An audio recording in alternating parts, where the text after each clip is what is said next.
देखो बच्चों, हमने आपसे कहा था कि हम आपको कॉस साइन की डिफरेंट वैल्यूज सिखा देंगे बिना रटवाए। देखो अच्छे, साइन थीटा की हम बात करें सबसे पहले, आपको कोई रटना नहीं पड़ेगा। मान लो साइन यहाँ से चालू होते हैं, साइन सर्कल कहते हैं इसको, यहाँ से चालू होता है और यहाँ खत्म होता है। इस पे मान लो 30 डिग्री का गैप ले लो, 30, 60, 90, उसके बाद क्या आएगा बोलो, 120, फिर क्या आएगा 150, 180, फिर क्या आएगा 210, फिर क्या आएगा 240, फिर क्या आएगा 270, फिर क्या आएगा 300, फिर क्या आएगा 330, फिर 360 आ जाएगा। अब एक्चुअल में क्या है बच्चे, ये साइन सर्कल है, ये है हमारा साइन सर्कल। इससे आपको बिना रटे वैल्यू याद होंगी, बट बशर्त आपको 0 से 90 के बीच की वैल्यू याद होनी चाहिए। कल को ये मत कहना सर 0 से 90 भी याद नहीं है, ऐसे ऐसे याद करा दो, ठीक है। तो फर्रे वर्रे में देता नहीं हूँ एग्जाम में, ध्यान रखना, ठीक है। तो इसमें क्या होता है, अच्छा जो सेम लेवल पे उनकी वैल्यू सेम होती है। सेम लेवल मतलब जो यहाँ से इस एक्सिस से सेम लेवल पे, कौन कौन। अब ये कैसे मैंने डिसाइड किया सेम लेवल पे, ये जितना इससे ऊपर है ये भी उतना ही उससे ऊपर है, ये उतना इससे नीचे है और ये भी उतना उससे नीचे है। अब इन चारों की वैल्यू क्या होगी, सेम होगी, क्योंकि वाई एक्सिस से सेम दूरी पे। बस ये है कि 2 ऊपर है और 2 नीचे है, तो किस किस की वैल्यू सेम होगी बोलो। साइन 30 मैंने सर ऑन कर रखा है, डायरेक्ट ज्वाइन हो जाएगा। अच्छा, ऑटोमेटिक होता है। हाँ हाँ हाँ, कैसे होता है मैं बताऊंगा सर, मुझे ओजस नहीं बताया था। साइन 60, साइन 30, साइन 60 की वैल्यू, साइन 30, 150, 210 एंड 330 की वैल्यू क्या होगी, सेम होगी, बट बशर्त ये पॉजिटिव होंगी क्योंकि ऊपर है और ये नेगेटिव होगी। कोई डाउट बच्चे। तो इसका मतलब अगर मैं आपसे पूछूं कि साइन 150 की वैल्यू क्या होगी तो आप क्या बोलोगे। तो आप कहोगे सर साइन 30 की वैल्यू याद नहीं है, आप साइन 150 पूछ रहे हो। नहीं, ये 1 क्या बच्चे 1 होती है, 0 होती है। क्या बात है, शाबाश। नहीं, 1 0 है, 1 देखो बच्चे, साइन 30 होती है हाफ, साइन 30 होता है हाफ, ये हाफ, ये हाफ, ये माइनस हाफ, ये माइनस हाफ। कोई डाउट इसको लेके आपको। इधर देखो बच्चे, अब हम कहें और बाकी वैल्यू क्या साइड बैठेंगे, बाकी साइड ये बैठेंगे कि जो ऊपर है वो नीचे है। देखो ये किन किन की वैल्यू किस सेम होगी बोलो। 60, 300, 60, 120, 240, आओ बच्चे आओ, 240 एंड 300। किसकी वैल्यू पॉजिटिव होगी, किसकी वैल्यू नेगेटिव होगी। ऊपर वाले की पॉजिटिव होगी, नीचे वाले की क्या होगी, नेगेटिव होगी, क्योंकि नीचे, ठीक है। अच्छा, हमने यहाँ पर कुछ कवर नहीं किया। बच्चे कहेंगे सर आपने तो यहाँ पर कुछ छोड़ा भी है। देखो बच्चे, हमने छोड़ा है 45 डिग्री वाला। अब यहाँ पर ये हो गया, अब 45 का गैप ले लो, ये हो गया 45, 0, 45, 90, फिर 45 क्या आ जाएगा, 90 प्लस 45 क्या होता है 135, फिर 45 आएंगे 180 हो जाएगा, फिर 45 लेंगे क्या आ जाएगा यहाँ पर 225, फिर 45 ये आ जाएगा, फिर 45 यहाँ आ जाएगा। खैर ये बहुत ज़्यादा वैसा सा हो गया, कंजेस्टेड सा। अगर आप इसको सिंपली अलग से चाहते हो तो हम वो भी ड्रॉ कर देते हैं। ये देखो, ये रहा, ऐसा ग्राफ ड्रॉ कर देते हैं। अच्छे देखो, 45 की गैप पे ये 45, ये 90, ये 135, ये 180, ये 215 होगा कितना, 225, ये कितना होगा 270, ये कितना होगा 315, 360। यहाँ किस किस की वैल्यू सेम होगी बताओ। 45, 135, 225 और 315। 45, 135, क्योंकि ये जितना ऊपर है, देखो ये 45 का स्पेस लिया हमने, 45 ये दोनों सेम हाइट पे होंगे और ये ऐसे सेम हो जाएगा, ये पॉजिटिव होंगे और ये नेगेटिव। मतलब साइन 45 और साइन 135 की वैल्यू क्या होती है, सेम होती है। और वही 225 और 315 की होती है, बट ये पॉजिटिव में होती है और ये नेगेटिव में होती है। बोलो भाई, कोई डाउट। ये बच्चे हमने साइन सर्कल सीखा। अब कॉस सर्कल में कुछ खास फर्क नहीं होता है, बस एक चीज जो होती है, कॉस सर्कल कहीं और से स्टार्ट होता है। मतलब जैसे साइन सर्कल हमने देखा कि साइन सर्कल यहाँ से चालू होता था, जबकि कॉस सर्कल कहाँ से चालू होता है, ऊपर से चालू होता है, यहाँ से चालू होता है। मतलब जब एंगल लेना चालू करोगे तो 30, 60 यहाँ से लोगे आप, वैल्यूज़ जो होगी इधर से आप लेना चालू करोगे। चलो बच्चे हम आप पे छोड़ रहे हैं, बताओ जल्दी से कैसे क्या क्या वैल्यू सेम होंगी, क्या क्या पॉजिटिव क्या क्या नेगेटिव होगा, करो आगे बढ़ते हैं। देखो बच्चों इधर देखो बच्चे, इधर देखो, यहाँ पर हम वैल्यूज लेंगे 30, 60, 90, 120, 150, 180, 210, 240, 270, 300, 330, 360। जैसे कि हमें पता है कुछ कुछ वैल्यू सेम होंगी, क्या क्या सेम होगा, 30 ये सेम होगा, ये पेयर सॉरी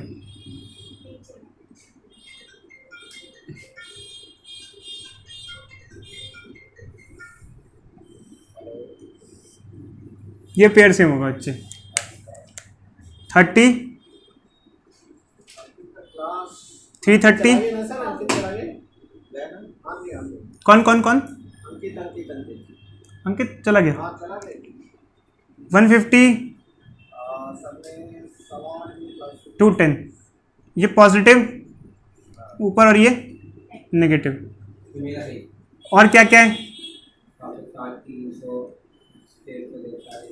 60, 300, 120, 240, ये पॉजिटिव और ये नेगेटिव। और 45 वाला भी ले लेते हैं बच्चों, ये 45 हो गया, ये 135 हो गया, ये 200 कितना हुआ बताना, 225 हुआ, ये कितना हुआ, 315 हो गया, 315 हुआ ना। अलग से दिखा दो बच्चे, बोले आपको बस मेनली आना चाहिए बच्चे, हमें मतलब नहीं, आप बस कैसे भी करो आपको आना चाहिए, नॉलेज होनी चाहिए। तो ये 45 जितने 45 के गैप पे होते हैं उनकी वैल्यू सेम होती है, जैसे मतलब 45 के गैप पे मतलब ये वाली, जैसे 45 315 की वैल्यू सेम होगी पॉजिटिव में, और इनकी वैल्यू क्या होगी नेगेटिव में, समझे। अच्छा यहाँ पर हमने एक चीज मिस की, कई बच्चे कई बार ये बच्चे भी कहते हैं सर आपने 90 to 70 वगैरह नहीं बताया। देखो 90 to 70 का क्या चक्कर है बच्चे, वो तो और ही आसान है। देखो हमने कॉस यहाँ से चालू किया था, ये 0 डिग्री था, ये क्या था 90 डिग्री था। कॉस 90 की वैल्यू 0 होती है क्योंकि वो वाई एक्सिस पे ही होता है, उसका वाई कोऑर्डिनेट क्या हो जाता है 0 हो जाता है, समझे। फिर आ जाता है ये 180, तो अगर हम देखें कॉस 0, अगर कॉस 0 की बात करें +1 होता है, तो कॉस 180 क्या होगा, अगर कॉस 0 +1 है ऊपर है, ये नीचे होगा तो ये क्या हो जाएगा -1। फिर कॉस 270 क्या हो जाएगा 0 हो जाएगा, क्योंकि जो चीज वाई एक्सिस पे लाई करती है उसका वाई कोऑर्डिनेट क्या होता है 0, और हम यहाँ पे वाई कोऑर्डिनेट ही तो देख रहे हैं एक तरीके से, तो ये 1 0 -1 0, तो ये भी बच्चे क्लियर हो जाता है। आप लोग भी देखो पूरे उससे बनाने से सब चीजें क्लियर हो जाती हैं, ठीक है। देखो बच्चों जब हमारे पास 2 वेक्टर से ज्यादा हो तो हमें कॉम्बिनेशन ऑफ वेक्टर, या 2 में भी हम कॉम्बिनेशन ऑफ वेक्टर यूज करते हैं। तो यहाँ पर एक क्वेश्चन दिया है कि ब्लॉक है, उस पर 3 फोर्स लग रहे हैं 10 न्यूटन के, और ऐसा कुछ फिगर दिया हुआ है, नेट फोर्स और रिजल्टेंट फोर्स हमसे पूछा हुआ है। जब हम लोग बात करते हैं रिजल्टेंट की, तो रिजल्टेंट में हमारे पास एक फॉर्मूला होता है R = √a² + b² + 2ab cos theta. But actually क्या होता है इस फॉर्मूले के साथ एक प्रॉब्लम ये है कि ये फॉर्मूला सिर्फ एक टाइम पर 2 वेक्टर्स को ही सॉल्व कर सकता है, उससे ज़्यादा को सॉल्व नहीं कर सकता है। मल्टीपल वेक्टर्स को हम कैसे सॉल्व करें, इसके कई सारे तरीके होते हैं, जिसमें से एक तरीका ये होता है कि 2 जैसे 3 है यहाँ पर, पहले 2 को एक साथ सॉल्व कर लो, फिर बचे हुए 2 को एक साथ सॉल्व कर लो, निपटा लो, 2 करके निपटा दो, ठीक है। अच्छा ये 2 तरीके हमारे पास, तो बाकी हम दूसरे तरीके भी सीखेंगे, अभी हमने नहीं सीखे, बट हम सबसे पहले अपना जो तरीका हमने सीखा है उस तरीके से इसको करने की कोशिश करते हैं। तो हम क्या करेंगे बच्चों, हम ना इनको ABC नाम दे देते हैं, पहले इनमें से 2 को निपटा देते हैं, फिर हम आगे को देख लेंगे। या फिर फोर्स है तो F1 F2 F3 नाम दे देते हैं अपने हिसाब से। इसको नाम दे दिया हमने F1 फोर्स, इसको नाम दिया हमने F2 फोर्स, इसको नाम दे दिया हमने F3 force. We have these 3 forces. तो पहले किसी भी 2 को निपटा देते हैं, फिर जो बच जाएगा, जो मतलब इन दोनों का रिजल्टेंट आएगा, और जो बच जाएगा उन दोनों को सिंप्लीफाई कर लेंगे। तो एक काम करते हैं बच्चों, इधर देखो। तो एक काम करते हैं, मान लेते हैं हम इसको भी कंसीडर नहीं कर रहे, इधर देखो, हम इन दोनों को कंसीडर कर लेते हैं, मान लो, ठीक है, इन दोनों को कंसीडर कर लेते हैं, इसको नहीं कंसीडर करते हैं, इसको हम ड्रॉ करेंगे बाद में फिगर में। मैं अभी फिलहाल मान लो ड्रॉ ही इन दोनों को कर रहा हूं, F1 एंड F3 इन दोनों को कंसीडर करो। आप किसी को भी कर सकते हो, आपकी अपनी इच्छा पे डिपेंड करता है बच्चे, आपकी चॉइस है, इसमें कोई प्रॉब्लम नहीं है। ऐसा नहीं है कि अगर आप कुछ और चूज करो तो आपका मेथड गलत हो जाएगा या कोई चीज गलत हो जाएगी, कोई भी प्रॉब्लम नहीं देखने को मिलेगी। मतलब आप चाहो तो पहले इन दोनों को सिंप्लीफाई करो, इन दोनों का जो रिजल्टेंट आएगा उसको रिमेनिंग वेक्टर को कर लेना, या जैसा आपको ठीक लगे, ठीक है। तो यहाँ पर हम एक काम करें बच्चे, हम इन दोनों को कंसीडर करें, हम इसको बाद में इंक्लूड कर लेंगे। तो हमारे पास जो दो वेक्टर का रिजल्टेंट का फॉर्मूला होता है वो ये होता है, और रिजल्टेंट कितने एंगल पे बनेगा उसका फॉर्मूला ये होता है, tan phi = b cos theta upon a + b sin theta. ये फॉर्मूला हमारे पास होता है जो कि हम यूज करते हैं। तो हमने इन दोनों को स्टार्टिंग में कंसीडर किया, और इन दोनों में कितना एंगल हो जाएगा बता सकते हो बच्चे? हमने F1 F3 को कंसीडर किया, कितना एंगल होगा F1 F3 में बोलो? ये 60 टोटल कितना हो जाएगा? 120। इसको हम बाद में ड्रॉ कर लेंगे बीच में, ठीक है। पहले इन दोनों को सिंप्लीफाई करें तो रिजल्टेंट निकालते हैं बच्चे। ऑल दो मैंने आपको बताया था कि जब दो वेक्टर बराबर होते हैं उनमें 120 डिग्री का एंगल होता है, तो क्या होता है बोलो? याद है किसी को? लास्ट क्लास में बताया था ना, याद रखना क्या होता है? 60 मतलब देख सकते हैं आपने, पलटो कॉपी और देखो। जब दो वेक्टर बराबर होते हैं उनमें 120 डिग्री का एंगल होता है तो उनका रिजल्टेंट क्या क्या होता है और कहाँ लगता है? बीच में तो यार वो तो बराबर होते हैं तो लगता ही लगता है, बट देखो अच्छा एक्चुअली क्या होता है, हमने लास्ट क्लास में आपको कुछ शॉर्ट ट्रिक समझाई थी। मैं बोला था कि जब दो वेक्टर 120 डिग्री के एंगल पे होते हैं और बराबर इक्वल वेक्टर होते हैं, बोलो भाई बोलो, तो उनका रिजल्टेंट उनके बराबर ही होता है। जैसे ये 10 है, ये 10 है, इसका रिजल्टेंट, इन दोनों का रिजल्टेंट क्या आएगा?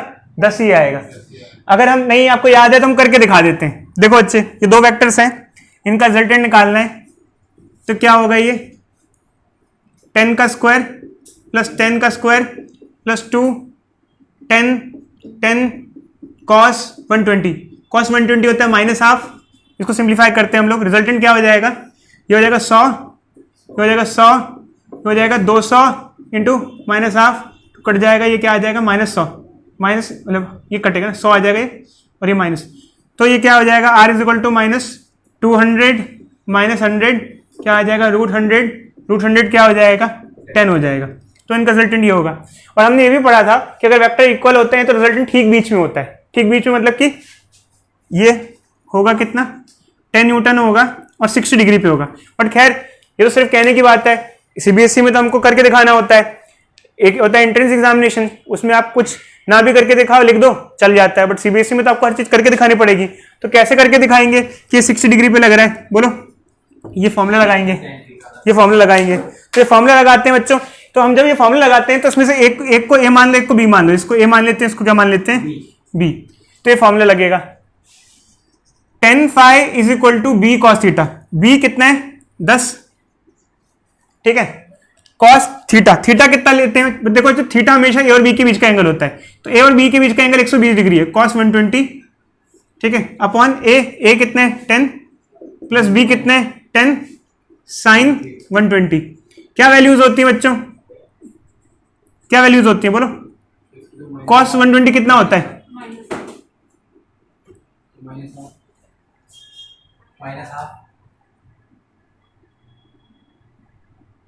सॉरी बच्चे, ये साइन थीटा होता है और ये cos थीटा होता है,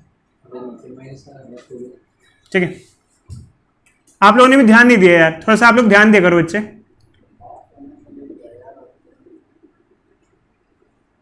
अगर मान लो मैं जल्दीबाजी में कोई मिस्टेक कर दूं तो आप लोग को भी ध्यान होना चाहिए ना, ठीक है। अच्छे, ये क्या हो जाएगा? साइन 120 डिग्री कितना होता है बता सकते हो?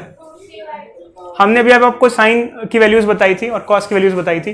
साइन 120 कितना होता है? जल्दी से मैं बनाऊंगा। जैसे अगर मान लो मुझे नहीं आता, साइन सर्कल बना दूंगा ऐसे में, तो 30 60 90 120, फिर क्या होगा? जो 60 की वैल्यू होती है वही 120 की वैल्यू होती है। 60 की वैल्यू कितनी होती है? √3/2। 120 की भी क्या हो जाएगी? √3/2। तो इसमें क्या हुआ, मुझे ज्यादा कैलकुलेशन का टाइम नहीं लगा, मैंने सीधे साइन सर्कल ड्रॉ कर दिया, उससे मेरे पास वैल्यू आ गई 10 cos 120 कितना होता है? -12 होता है। वैसे ये cos 120 याद ही रख लो, क्योंकि cos 120 काफी ज्यादा यूज में आ सकता है देखा जाए तो। और वैसे आप ड्रॉ करके बना सकते हो। ये कट जाएगा, ये क्या आ जाएगा? 5, ये क्या हो जाएगा? 5, ये क्या आ जाएगा? tan phi = 5 √3, और ये क्या आ जाएगा? 10 माइनस, ये माइनस है, ये 5 है, 5 आ जाएगा, 10 माइनस 5 हो जाएगा, ये क्या आ जाएगा, √3 आ जाएगा। कब 10 की वैल्यू √3 कब होती है, कौन से एंगल पे होती है 10 की वैल्यू √3, किस एंगल पे 10 की वैल्यू √3 होती है, 60 डिग्री पे होती है, 10 60 इज √3, समझ में आया? तो यहां से अगर देखो तो फाई क्या आ जाएगा, 60 डिग्री। फाई क्या होता है, ए और बी के बीच का एंगल। तो मैंने आपको अच्छे प्रूफ कर दिया यहाँ पर कि इनके बीच का जो एंगल होगा वो 60 डिग्री होगा। तो देखो अच्छा, अब हम क्या करेंगे, अभी हमने इन दोनों का मामला सिमटाया, इन दोनों का रिजल्टेंट क्या है, ये आया। तो जब दो वेक्टर का रिजल्टेंट आ जाता है तो जो पुराने वेक्टर्स हैं उनकी एग्जिस्टेंस क्या हो जाती है, खत्म हो जाती है, और वो जो नया वेक्टर होता है वही कंसिडर किया जाता है। जैसे इन दोनों के बाद ये रिजल्टेंट है, इन दोनों की एग्जिस्टेंस क्या हो गई, खत्म हो गई, क्योंकि इन दोनों से मिलके क्या बना है, ये बना है। अब ये तो है ही है, और एक पुराना वेक्टर ये भी था। क्या ये दोनों एक ही डायरेक्शन में लग रहे हैं, ये और ये भी 60 डिग्री पे, ये भी 60 डिग्री पे, ये भी 10 है, ये भी क्या है 10 है। तो इसका मतलब अगर इन दोनों की एग्जिस्टेंस खत्म हो गई तो ये एक तो इन दोनों का रिजल्टेंट आया ये 10 न्यूटन, और एक पहले से क्या था 10 न्यूटन, तो ये दोनों मिला के क्या हो जाएगा, ये दोनों रिजल्टेंट हो जाएगा। तो नेट क्या हो जाएगा इन दोनों का, बताना बच्चों क्या हो जाएगा। एक ही डायरेक्शन में अगर फोर्सेस लग रहे हैं तो फोर्स डायरेक्टली क्या हो जाते हैं, ऐड हो जाते हैं। तो 10 + 10 क्या हो जाएगा, 20 न्यूटन। तो यहाँ नेट फोर्स क्या आ जाएगा, 20 न्यूटन आ जाएगा। बोलो भाई, कोई डाउट, बोलो। मान लो अभी बारिश का मौसम चल रहा है और बारिश पड़ती है, देखो जैसे मान लो रेन नीचे आ रही है, ये है वेलोसिटी ऑफ रेन, और हवा चल जाए, विंड, तो उससे रेन क्या हो जाती है बच्चे, तिरछी हो जाती है। देखा होगा हम लोग जा रहे होते हैं, अम्ब्रेला ऐसे लेके जा रहे होते हैं, यूं एकदम से बारिश पड़ने लगी और हवा चली, तो हवा चलने से क्या हो जाता है, रेन तिरछी हो जाती है। तो जैसे मान लो ये रेन नीचे आ रही है और हवा चली, विंड चली, तो अब फाइनली जो रेन होगा वो उसको इन दोनों की रिजल्टेंट पे आएगी, ऐसे आने लगेगी, क्योंकि विंड चल रही है और रेन नीचे आ रही है, ये रिजल्टेंट हो गया। तो मैं इसके बारे में फॉर्मूले वगैरह अभी आपको नहीं सिखाऊंगा, पहले मैं आपको क्वेश्चन दूंगा, क्योंकि जो बेसिक फॉर्मूला है वो आपको आता ही है। तो बच्चे आपको एक चीज़ अप्लाई करनी है, मैं आपको एक क्वेश्चन दे रहा हूँ, फिर मैं आपको बाद में डिटेल में समझाऊंगा चीज़ें। तो मान लो बच्चे एक क्वेश्चन दे देते हैं, चलो आपको। विंड स्पीड है 5√3 मीटर पर सेकेंड, ठीक है, और वेलोसिटी ऑफ रेन है 5 मीटर पर सेकेंड। कितने एंगल पे अम्ब्रेला को होल्ड करना पड़ेगा।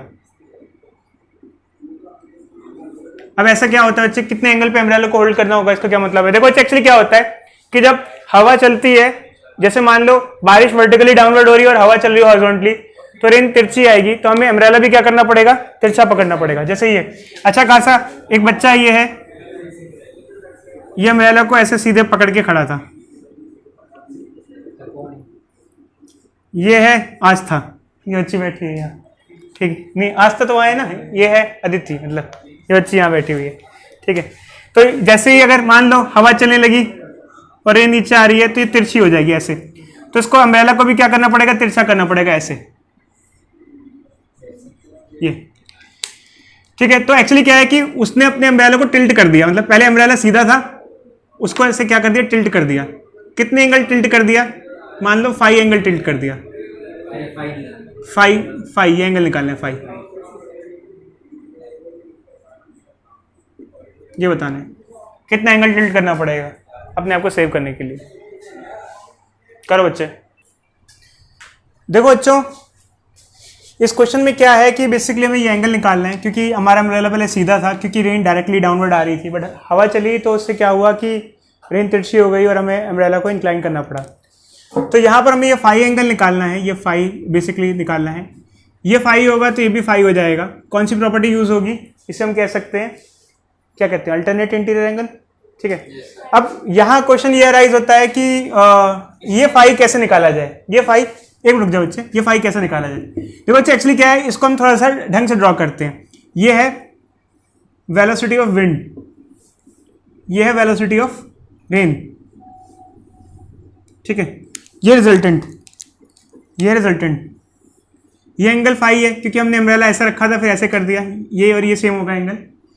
तो ये एंगल निकालना है हमको। अब एक्चुअली क्या होता है, हमने आपको एक रूल बताया था कि वेक्टर्स में एक वेक्टर को एक जगह से उठा के दूसरी जगह रखा जा सकता है, कोई प्रॉब्लम नहीं होती है। मैंने कई बार आपको बताया था, पहले ही बताया था कि कोई दिक्कत नहीं आती। अब जैसे मान लो ये वेक्टर है वेलोसिटी ऑफ विंड, अगर मैं इसको उठा करके यहाँ से यहाँ ले आता हूँ तो इसमें फिजिक्स के हिसाब से कोई दिक्कत नहीं आती है, वेलोसिटी ऑफ विंड हो जाएगा, ये कोई प्रॉब्लम नहीं है। एक वेक्टर को उठा के हम एक जगह से दूसरी जगह रख सकते हैं, इस चीज़ में कोई भी दिक्कत नहीं है आती।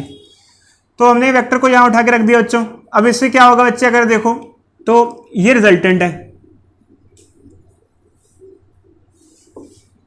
ये थीटा है, ये है हमारे पास। अगर हमें फाई चाहिए तो हम सिंपली ट्रिग्नोमेट्री भी यूज कर सकते हैं।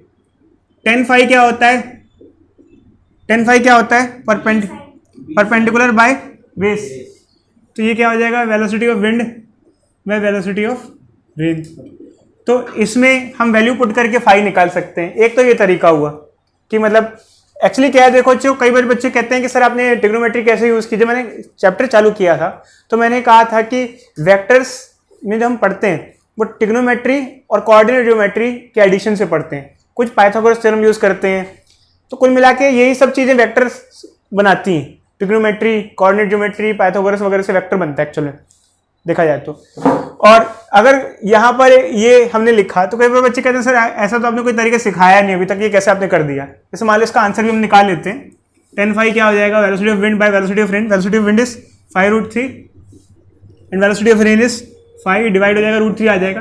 तो एंगल कब √3 होता है, एंगल टेन फाई कब √3 होता है, जब फाई कितना हो 60 डिग्री पे हो, तो उसको 60 डिग्री अम्ब्रेला को टिल्ट करना पड़ेगा। ठीक, हाँ बच्चे, परपेंडिकुलर बाय, ये देखो एंगल के सामने वाला जो होता है परपेंडिकुलर होता है, ध्यान रखना। एक चीज रूल ध्यान रखना, कई बच्चों को ना नॉलेज नहीं होती कि क्या परपेंडिकुलर और क्या बेस होता है। हमेशा एक रूल ध्यान रखना, कई बच्चे कहते हैं ये परपेंडिकुलर होता है ये बेस होता है। एंगल के सामने वाला परपेंडिकुलर होता है और एंगल के साथ वाला हमेशा बेस होता है। अगर ये एंगल होता तो ये परपेंडिकुलर होता और ये बेस होता, तो उस बेसिस पे। तो बट ये जो फॉर्मूला है अभी तक हमने आपको सिखाया नहीं है। तो हमने आपको कौन सा फॉर्मूला सिखाया था, देखो बच्चे हमने अभी आपको जो फॉर्मूला सिखाया था ये था कि मान लो देखो बच्चे ये दो वेक्टर्स हैं और ये इसका रिजल्टेंट है, ठीक है। तो हमने आपको एक फॉर्मूला सिखाया था, tan phi is equal to B sine theta upon A plus B cos theta, ये सिखाया था हमने आपको। जिसमें फाई क्या होता है, थीटा क्या होता है। थीटा वो होता है दो वेक्टर्स के बीच का एंगल। जैसे कि यहां पर दो वेक्टर्स हैं, कौन कौन से दो वेक्टर हैं, वेलोसिटी ऑफ विंड और वेलोसिटी ऑफ रेन, इनके बीच का एंगल कितना है 90 डिग्री, यहाँ थीटा 90 डिग्री है। अब इसको आप ए मान लो, इसको आप क्या मान लो, बी मान लो, क्योंकि जिसका ये रिजल्टेंट है हमारा। तो हमने आपको बताया था कि जैसे हमारे पास दो वेक्टर होते हैं, एक वेक्टर हो गया ए, एक हो गया बी, ये हो गया रिजल्टेंट। तो अगर आपको रिजल्टेंट का एंगल निकालना है किसी एक वेक्टर के साथ तो ये फॉर्मूला लगाते हैं, तो ये भी लगा सकते हैं, tan phi B sine theta. B कितना है, वेलोसिटी ऑफ विंड कितना था बताओ बच्चों, 5√3 साइन थीटा, साइन यहाँ एंगल 90 है, साइन 90 क्या हो जाएगा 1। ए कितना है, ये कितना था 5, बी कितना है 5√3, कॉस 90 क्या हो जाएगा 0। तो ये क्या आ जाएगा, ये कट जाएगा, टेन फाई क्या आ जाएगा √3 आ जाएगा। चाहे आप कोई से भी तरीके से करो तो यहाँ आप हमारा जो आंसर आएगा वो क्या आएगा 60 डिग्री ही आएगा। बोलो बच्चे कोई डाउट। अब रही बात ये कि कई बार बच्चे कहते हैं सर जनरलाइज फॉर्मूला दे दो, अगर ऐसे केसेस बहुत रिपीटेशन में आते हैं तो जनरलाइज फॉर्मूला दे दो। तो अगर इसका हम जनरलाइज फॉर्मूला बनाए तो क्या आएगा बच्चे, जनरलाइज फॉर्मूले में तो एंगल इस तरीके से आ जाएगा। जैसे मान लो अगर हमें ट्रिग्नोमेट्री लगानी है तो इस तरीके से निकाल लो, और अगर जैसे मान लो हमें रिजल्टेंट निकालना है कि जैसे हवा जब चलती है तो बारिश की स्पीड बढ़ जाती है। अब क्वेश्चन में हमने सिर्फ एक पार्ट पूछा, एंगल पूछा। मान लो हम कहते हैं कि रेन आ रही है, हवा चली, तो अब रेन जो होगी वो बहुत ज्यादा स्पीड से फेस पे आने लगेगी, पता है ना, तेजी से पड़ने लग जाती है फेस पे, वो ज्यादा हिट करेगी। अब किस स्पीड से हिट करेगी तो उसे कहेंगे रिजल्टेंट स्पीड। क्या कहेंगे, रिजल्टेंट। तो रिजल्टेंट का फॉर्मूला क्या होता है बच्चों, हमने पढ़ा हुआ है, नेट स्पीड या रिजल्टेंट स्पीड क्या होगा। रिजल्टेंट का फॉर्मूला होता है A square plus B square plus 2ab cos theta. तो ए स्क्वायर क्या हो जाएगा, वेलोसिटी ऑफ विंड का स्क्वायर, बी स्क्वायर क्या हो जाएगा, velocity of rain square plus 2ab cos theta. But actually क्या होगा यहाँ प्लस 2ab cos थीटा क्या हो जाएगा 0 हो जाएगा। क्यों, क्योंकि यहाँ दोनों वेक्टर के बीच में कितना एंगल है 90 डिग्री का एंगल है। तो जब आप लिखोगे भी आगे 2ab cos थीटा तो क्या हो जाएगा 0, क्योंकि जब दो वेक्टर के बीच में 90 डिग्री का एंगल होता है तो cos 90 0 हो जाता है। तो फाइनली क्या रिजल्ट आएगा, ये आएगा। तो अगर आपको जनरलाइज फॉर्मूला चाहिए, मतलब इसका बेसिक फॉर्मूला, तो ये फॉर्मूला आप यूज कर सकते हो for the case of rain case, समझे या नहीं समझे? बट एक्चुअली क्या है, मेन फॉर्मूला वही है, मेन फॉर्मूला रिजल्टेंट वाला है। अगर आपको ये फॉर्मूला प्रॉपर तरीके से चाहिए ऐसे, तो हम ये लगा देते हैं, 10 phi b क्या होगा, वेलोसिटी ऑफ विंड, ठीक है, साइन थीटा क्या हो जाएगा 90, ठीक है, a क्या हो जाएगा वेलोसिटी ऑफ रेन, b क्या हो जाएगा velocity of wind cos 90, cos 90 क्या हो जाएगा 0 हो जाएगा, ये क्या हो जाएगा 1 हो जाएगा, 10 phi क्या हो जाएगा velocity of wind by velocity of rain हो जाएगा। तो अगर मैं कहूँ मैं ट्रिग्नोमेट्री यूज़ नहीं करता तो भी यही आंसर आएगा। मैं ट्रिग्नोमेट्री यहाँ यूज़ करके इसलिए बता रहा था कि एक्चुअली ऐसा नहीं है कि वेक्टर्स को हमेशा वेक्टर्स की तरह ही करो, वेक्टर को आप ट्रिग्नोमेट्री की तरह भी ट्रीट कर सकते हो, इतनी कोई आफत नहीं है, समझे नहीं समझे? कई बार बच्चे कहते हैं कि सर मेरे को ना मतलब ऐसा चाहिए मैं वेक्टर को बहुत स्मूथली यूज़ करूँ। स्मूथली मतलब आप ट्रिग्नोमेट्री की तरह भी यूज़ कर सकते हो, उसको कोई प्रॉब्लम नहीं आती। मतलब यहाँ पर आप वेलोसिटी को एक साइड की तरह भी ट्रीट कर सकते हो, ट्राइंगल की साइड की तरह भी ट्रीट कर सकते हो, वेक्टर को आप ट्राइंगल की साइड की तरह भी ट्रीट कर सकते हो। तो